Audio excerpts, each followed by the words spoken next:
A privilege to have you here today with us, Zach. We have Zach Leary with us. I had the pleasure of meeting him in Austin at the ACT conference this past month, and he was speaking to his new released book.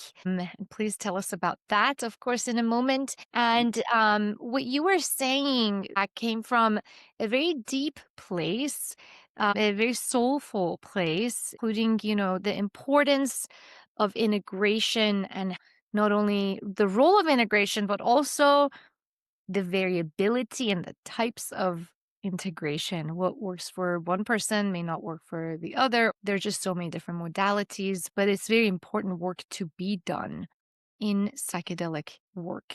And that's just one glimpse of the beautiful talk that you gave that day. And with that, if you would introduce yourself to our audience in the conscious physician realm, that would be wonderful. Yeah, absolutely. My pleasure. And thank you for having me. I spend most of my time kind of equally divided amongst a few different realms within the psychedelic sphere. I'm a facilitator and I do mostly one on one work. Now and then I do some group work, but mostly one on one work. As you know, as you mentioned, thank you for saying so. My book, Your Extraordinary Mind Psychedelics in the 21st Century and How to Use Them, just came out about less than a month ago. Really happy about that. And that book really encapsulates my whole relationship with psychedelics growing up, the way that I did with a psychedelic icon, a lot of stories of what I've seen as being a facilitator and how that's influenced my perspective on psychedelics. And then some of it's also prescriptive too, how I think psychedelics can best be used. And what else? I do the Psychedelics podcast. And I also teach a psychedelics course called the Psychedelic Studies Intensive, which begins again on July 2nd. Which, yeah, good plug, but it's probably very appropriate for a lot of people listening to your podcast. Can you tell us about that? About your course? How long is it? How involved is it? Is it virtual? Is it in person? How does it work? Yeah, it's virtual, but there's no pre-recorded content. It's all live, and there are 17 classes over the course of 8 weeks, 2 classes a week, except 1 week has 3 classes. And yeah, and it really depends on the chemistry of the group, and the dynamics of the group. That's what really makes it exciting. Yes, there is a syllabus, but that does sort of fluctuate sort of based on the interests and the passion and the conversation around the group. And we cover a lot of basic fundamentals around facilitation, pharmacology, taxonomy, a lot of history around psychedelics, which I think is very important for people to know, how they showed up here in the West and what happened after that. A lot of harm reduction methodology, a lot of preparation, and a lot of integration methodologies as well. Yeah. Beautiful. I mean, the harm reduction realm is obviously the set and setting. I have to throw that out there because we all talk about it as we should be. So important in creating that container that is safe, that is passionate and caring with boundaries, with proper boundaries. And that's something that in the facilitator circles or guide circles, we talk about even more in the recent 6 months, I would say. Even I'm hearing more facilitators talk about the ethics of it. And it's so important to know both sides. The historical perspective is so important that you bring up. Tell us a little bit about that. What are some of the highlights that you would say that if somebody is interested in this realm, either as a participant or wanting to become a guide, they should know about? Well, harm reduction is it's a very, potent and I think appropriate umbrella to look at all, psychedelic use for, really all intoxicants for that matter. But since we're just talking about psychedelics, and harm reduction, like that framework operates under the sort of the method of the thinking that, most people who want to explore these compounds are going to do so anyway. Any legal policy issues and illegalities and things like that. We've seen data doesn't really affect somebody's choice to do that one way or another. So we might as well provide them with, the most information, the most research, the pros, the cons, the benefits, the risks, and the safest way possible to have a successful voyage. And if we go back and we look at some of the misuse around psychedelics over the past decades, really starting with the 60s and various little peaks and valleys over the years, 9 times out of 10, it really comes down to setting parameters that really weren't in place for the Voyager, as well as impure compounds. That does factor into things as well. And that, of course, has a lot to do with the illegality. But, MDMA is a great example for that. It's not an easy molecule to make. And when the demand outweighed the supply, a lot of impure compounds were coming into the market and really giving those Voyagers a terrible experience that could even result in medical issues. But that's all that has to do with impure compounds. So when we're talking about pure MDMA or pure psilocybin or LSD, the risks medically are actually very, very, very low. And it's really important to understand what the risks are. And that really has to do with the person's set. The setting, of course, but the set. Are they in the right mindset, the right emotional kind of resonance and frequency? Is their spiritual heart open? Is their somatic vessel, in a good place to receive these messages and these downloads and to form a relationship with these compounds? So all of these things kind of go into it as far as the Voyager goes. And as far as facilitation goes, since you did ask about that, I mean, I think, the primary kind of kernel of wisdom that I would start with that is get as much education as possible. You know, just because you've had some psychedelic experiences that really changed your life and, hey, wow, this really worked for me, doesn't necessarily mean you're suitable to start working with others. A lot goes into that. When people are on psychedelic compounds, the level of vulnerability is just so radically increased that the care and safety of the person who's in the room with them is paramount. That's what I would say to anyone who's interested in facilitation. It's really get as educated as possible. I mean, that's one good thing about the psychedelic movement today. There's so much out there. There's so much information, more so than there's ever been. And find someone who you want to study with. You so much for that. It's so important to also be in harmony with not only someone you want to study with as a mentor, as a guide for your own voyage and journey as a facilitator, but also really tapping into your inner guidance and examining yourself. If you are considering becoming a guide or a sitter, examining yourself deeply. Where are your patterns? What are the things that you're projecting? Why are you doing this? Where is that coming from? Is it from a past place of power? Is it coming from the ego? Is that the source? Or is it coming from a place of service? Is it coming from a place of clarity where you have truly taken years to sift through your own traumas and patterns and are aware of what you carry, or maybe you've resolved, you've put down the luggage and you've moved on, or not, because It all go of either way. that, right, affects your presence. Yes. Yeah. Yeah, no, I mean, it certainly does. And for instance, I always like to say, as just regarding my own experiences with psychedelics, like today, when I use them at age 50 compared to when I was, say, at age 17 or 18, it's completely a different experience. When you are young and carefree and really don't have that much life under your belt, psychedelics can be a wonderful tool to open you up to the cosmos and different layers of reality and expanded consciousness, but you don't really have a grasp on trauma or, pain or suffering. It's just so much, I mean, certainly, I'm not saying there's many cases of childhood abuse and things like that. But for the most part, you kind of just careless and naive in some ways. And when you said that, it does make me think. I think most people, most adults who go into the psychedelic experience, at least in macro doses, you aren't going to escape whatever it is that the medicine brings up for you. And if that is unprocessed trauma, get ready because you're not going to run away from it. It is going to come up. It's going to be right there, right in front of your cosmic eyeglasses. And knowing that ahead of time is a very important, I think, kind of, uh, you know, message signpost along the way to let people know about. Yeah, yeah, almost part of the expectation of the consent or just knowing that. And that's one of the things that I emphasize with my clients is exactly that. We do a long prep time together, some of them for 8 sessions, so 2 to 3 months. That we do this really deep dive into what are the patterns we've carried? What did you consider as a violation of self? Where are the fractures? And then working with very small amounts of the medicine and microdosing, getting deeper into the subconscious and building relationship. And then if we still see, okay, the individual has that draw towards a macrodose in, with medicine at a large dose, then we go into it. But we have tools before we go in, and we have a lay of the land and understanding of what can potentially come up.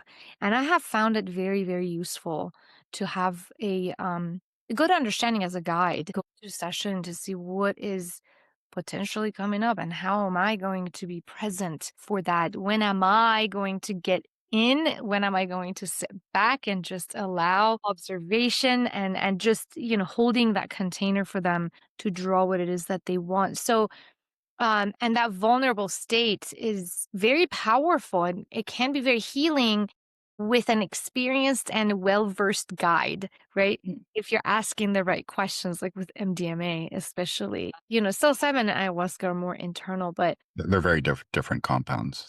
Yeah, with MDMA especially, but with the others, they can completely go in a different direction. right, right, right. And do you, in your facilitation course or when you facilitate, is there a particular compound that you are using? It really depends on the person, and it really depends on what their objective is, what their intentions are, what they hope to get out of it, why they're coming here in the first place. I mean, I primarily work with psilocybin and MDMA, sometimes a combination of the both. Separately, I work with DMT as well. Used to work with LSD. Honestly, I don't anymore because it's just so long. Admittedly, very hard to hold space for 10, 12 hours.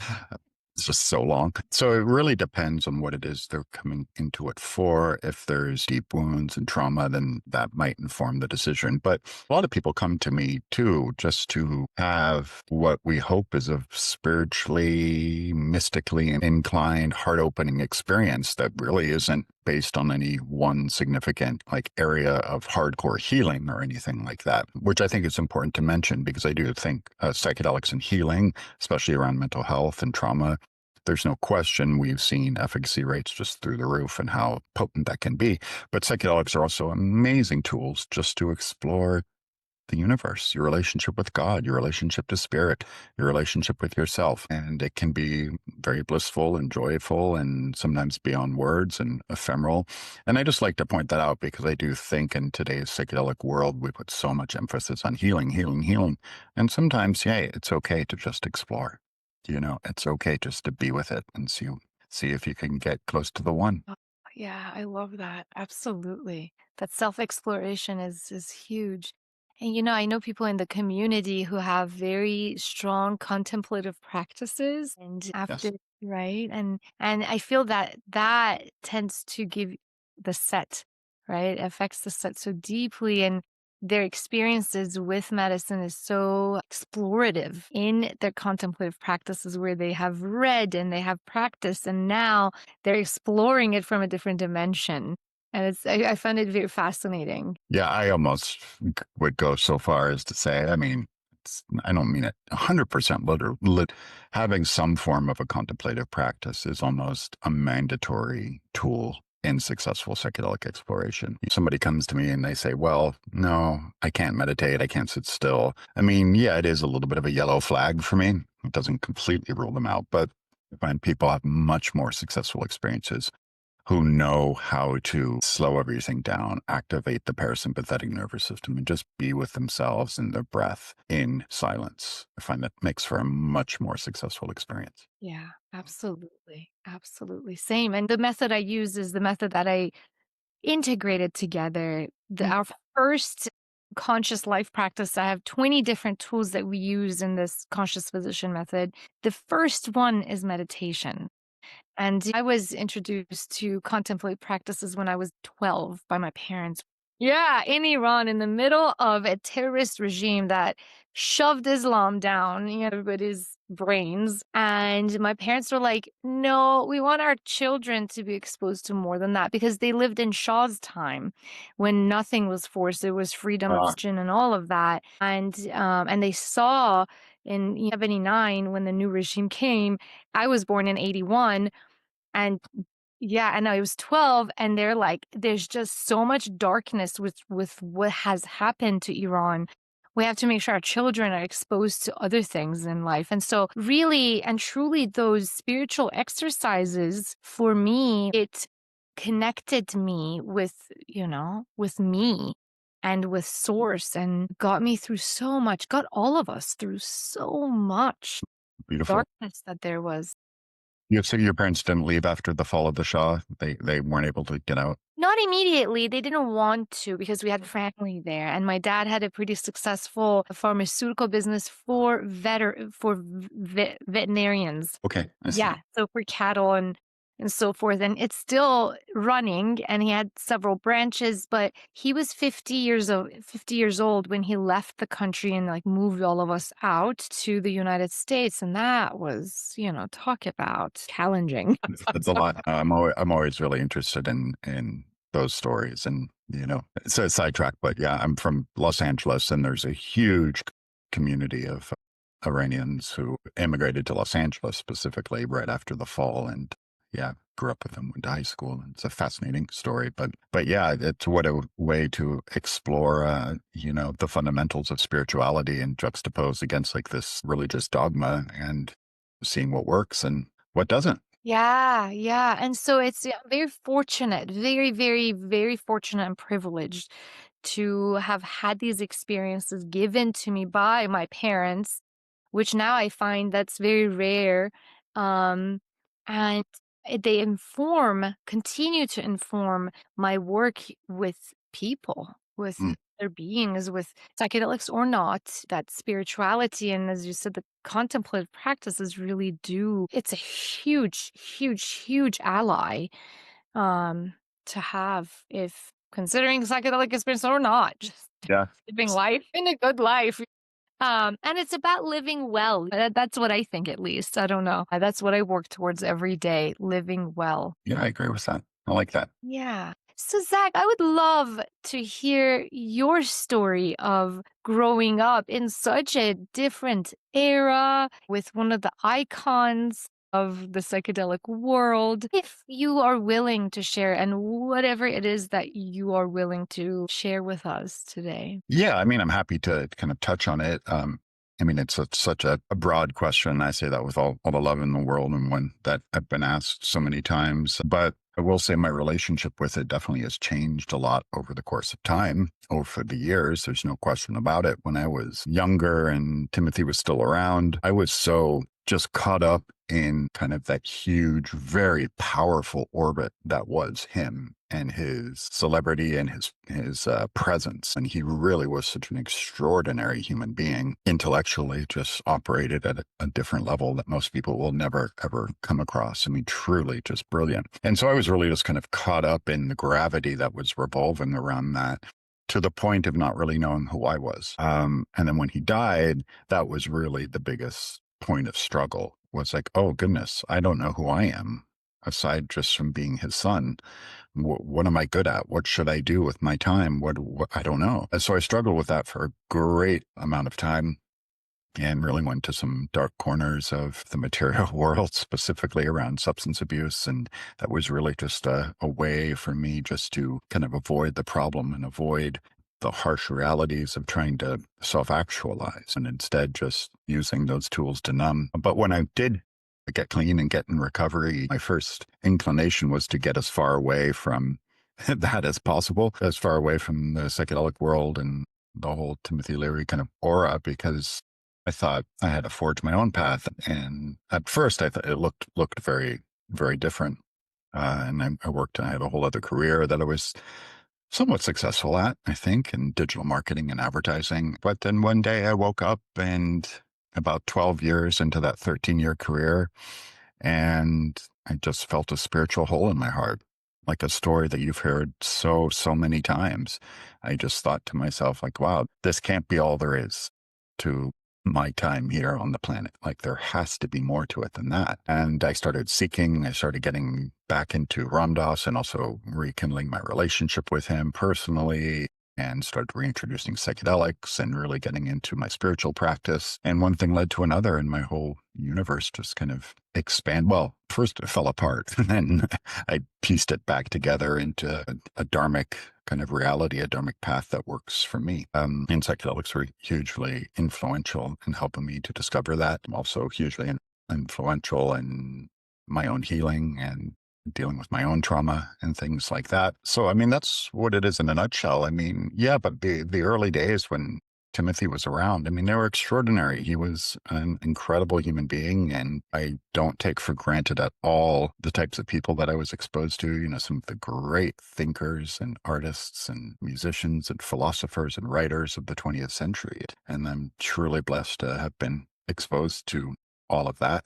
And I try to think that I keep some of it alive in my own work, and I do consider myself to be a lineage holder in some ways. After going through such a complicated relationship with it, now I've landed on a place and understanding of peace and contentness around it all. That's beautiful. That's beautiful. Thank you for sharing. No, I'm very curious about who you are, Hmm.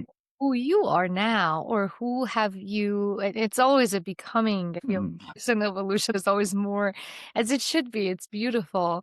But yeah. Well, um, I'll tell a quick story. Spring of 96, probably about 2 months before my dad died, Ram Dass was visiting our house, and it was the last time the two of them would be together in person.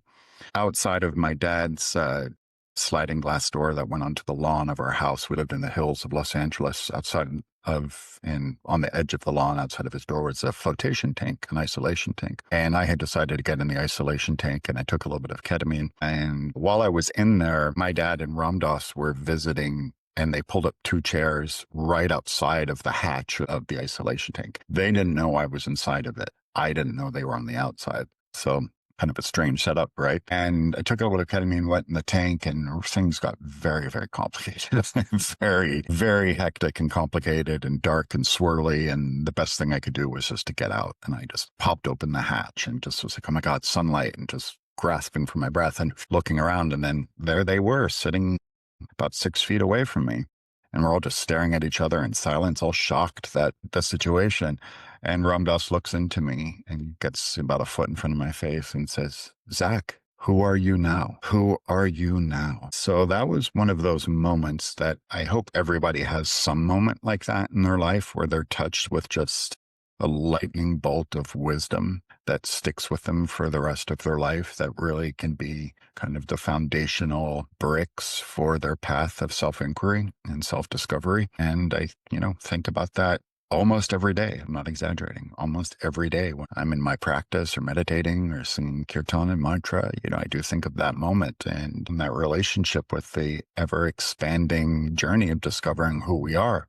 And that could be very, very different than the person I was last week and the person that I'm becoming. And I tend to gravitate more towards Ram Dass's sort of philosophy on this kind of realm of self-exploration and self-definition of the idea that we're souls, not roles. The roles, the things that we do in the material world, yes, they're important. Of course, they give us uniqueness, and like I'm a psychedelic facilitator, you are a conscious physician, and all of these different things. But ultimately, it's not who we truly are. These are just things that we do. And hopefully some of our energy can, manifest and, spill over into those things that we do. But yeah, so I mean, my answer for it is I'm still finding it out every single day. Is my quest to find out who am I now. Yeah, that's so beautiful. Thank you for sharing. What a story. It's a crazy story, and I would tell Ram Dass the story again many times over the years, many, many times.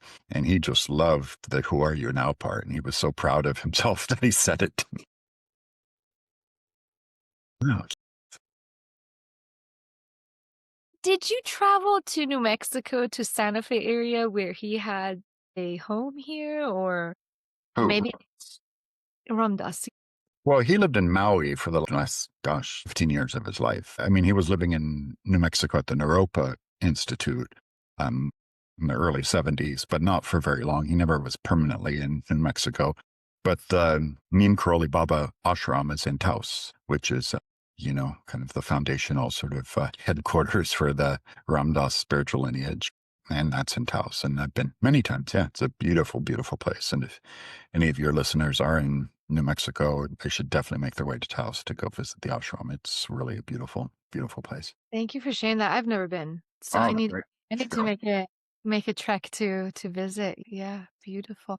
What what are your contemplative practices? Is it a particular, in Buddhism? Is it Taoism? Is it an Mm-hmm. integration of different spiritual paths that you've come across? I do, yes. I mean, I do consider Ram Dass and his guru and my guru, our teacher Neem Karoli Baba, to be my spiritual elders. And, the path of Bhakti Yoga. Bhakti Yoga is the path of the yoga of love and devotion and service. As you know, and I'm sure most of your listeners know, what we refer to as yoga in the West.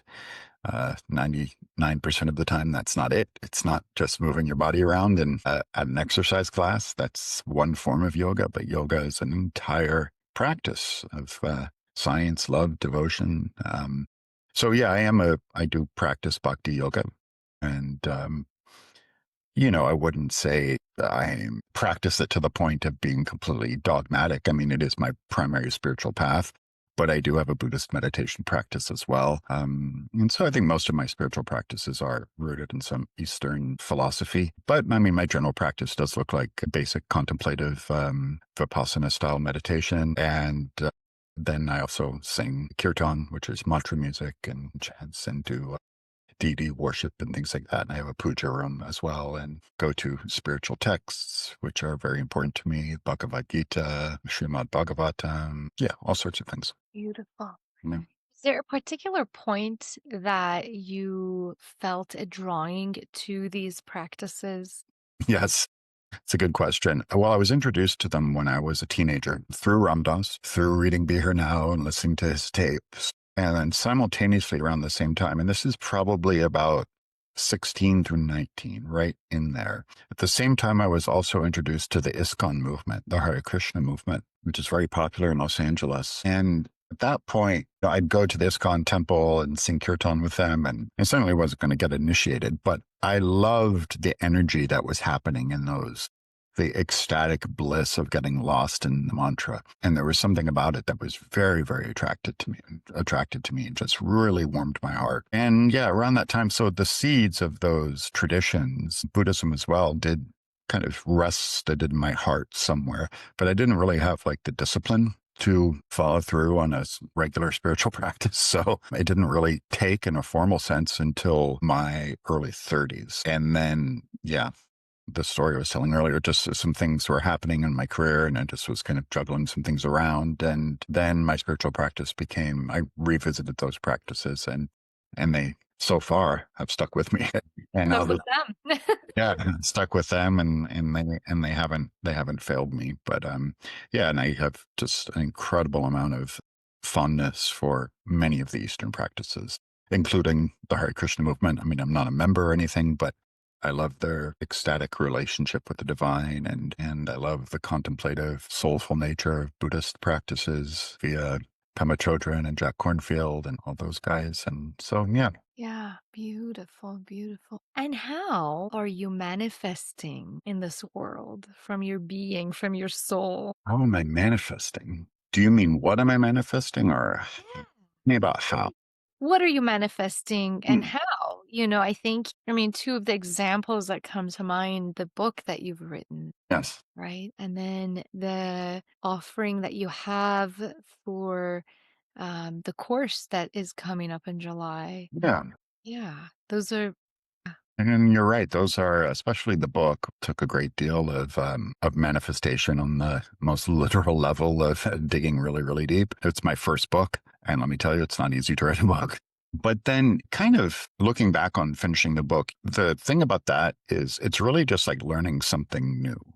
And at first, when you learn something new, it's really intimidating, whether it's a new dance, and if you play music, or learning a new instrument, or a new language, or cooking, or art, anything. It can be very intimidating, especially as we get older.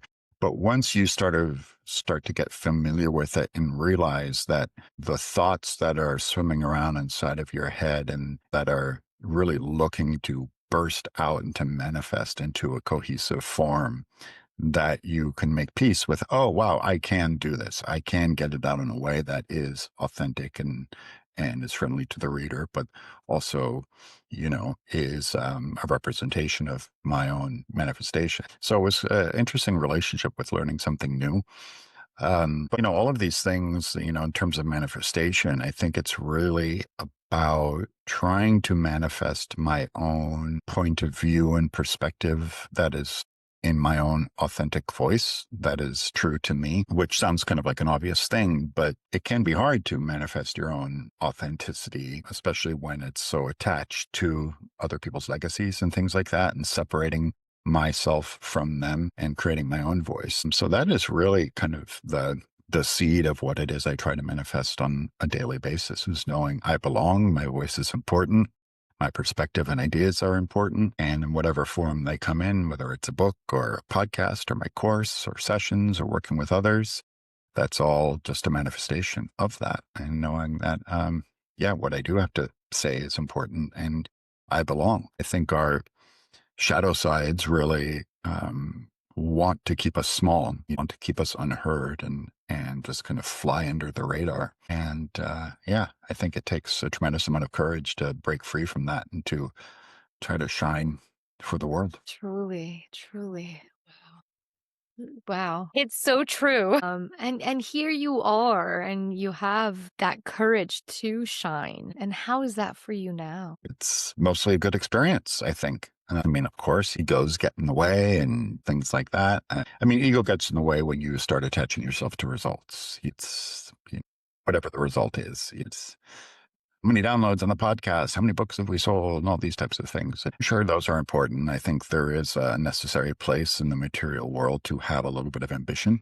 Mhm. That's okay. But generally, I think when we are in the path of service and authentic self expression, the results really aren't important. And detaching ourselves from the results is really, that's the practice. That's the work, is just showing up to do my part. Whatever happens, happens, and myself, like so many other people, have made a tremendous amount of mistakes in life. For me, most of them were centered in substance abuse and mistakes that I've made, the harm I've caused to myself and to others. And those are really difficult shadow lessons to learn to live with. And so any day that I can spend just spreading a little bit of light is a win. Incredible, incredible. Thank you for that. That's such great wisdom. Anytime, I love that. Anytime we attach ourselves to the results, the ego gets involved. Yeah. And, we all have the journey, as a physician, that's a very prominent thing for us, give this medication, that's, I cut on this person. I took their appendix out. Woohoo, I'm God. There's like so much there. And for myself in the recent years too, very similarly to you, it's the book. It used to be, yeah, I got to get on these podcasts. I got to make sure I'm making this much money off of the book. This is how much I've spent. And as you said, yes, those are important too. They're the ways of the world, and we have to be Yeah. aware. But being attached versus aware is different. I remember it would be the number of likes, the number of listeners, all of it. And then I just let it all go. And now when someone buys the book, I'm so excited. I'm so thankful. I'm like, yes, another person who is willing to tap into themselves and see themselves from a different light, from many different lights. And that means that that person's evolution is going to help evolutionize their community, whether it's their kids or spouse or, patients or clients, whatever it is. Yes, exactly. No, and you're right. That's a really good way to put it. There's a difference between awareness and attachment. But as we've seen, especially in the 21st century and in the last 15 years or so, especially, like we look at the role of something like, say, social media has played for the worse in our society, in that it's created sort of this ecosystem of comparing ourselves with others and basing our entire existence on how many likes and how many shares that we're getting. And that equates validation and so on and so forth. And I think that paradigm, as we know, this isn't new information, but as we see the level of destruction that it does to young people, especially, it's just so disheartening. And we live in a world, and we can especially see with our political climate of how it's fueling kind of engagement with ego and with disinformation and with inauthenticity. And I think it's up to us just to kind of course correct that as best we can. Yeah, absolutely.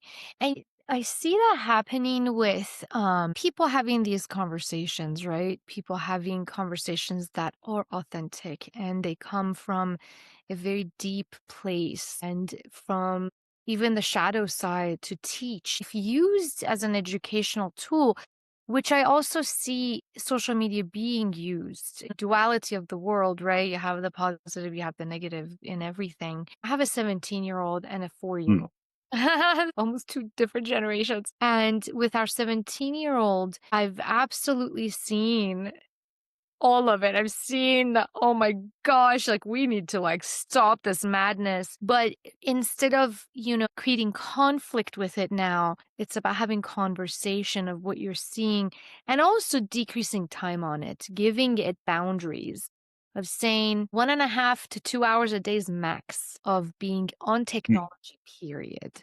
Whether that's watching a show or being on social media or texting friends and whatnot.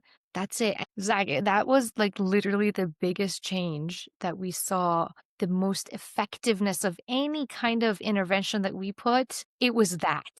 Wow. It wasn't who she was hanging out with. It was incredible. And both my husband and I look at each other, we're like, oh, that was it. It was just the 2-hour limit on, and I'm sure most of the time she was on social media and that was what was happening. And directing that time into it can be educational, like, people were putting good content out there, and I'm Yeah, learning. yeah, yeah. Absolutely. I mean, you have stories directly from what's happening on the ground. I mean, yeah, that's an amazing story of how things can change when you just put in a little bit of just a few little boundaries. Well, technology has its place, of course it does, but the vast time mankind has been around has been in a very different relationship with ourselves and with others and with community. And I don't think letting go of all of that is necessarily a bad thing while we continue to integrate where technology can help us. It's just a balance. It's a balance. It's a balance, and really, emphasizing the community part, the connection with the community, the in-person, or, if we're doing it virtually, which I find it a little just more difficult. I don't know what, from your experience, what you're seeing from building community. I mean, it's much sweeter when you're in person with a group. Now, can you have connections virtually too? Absolutely. But those lasting connections, I feel like it's on the ground, in person, in flesh, that happens so beautifully. And there's a magic that is in that too, obviously. How do you reconcile that? Like, for example, in your course, do you have like portions that are in person or what do you do? Well, with my course specifically, Sure, with your course specifically, and then in life in general. Like, do you have communities that you're a part of, or a community that is your community that you go to and you meet each other, or those connections, those deep connections? no, absolutely. I mean, absolutely. I mean, a core part of the Bhakti yoga philosophy, same in Buddhism as well. In Buddhism, they call it Sangha. In yoga, they call it satsang. And it means to commune.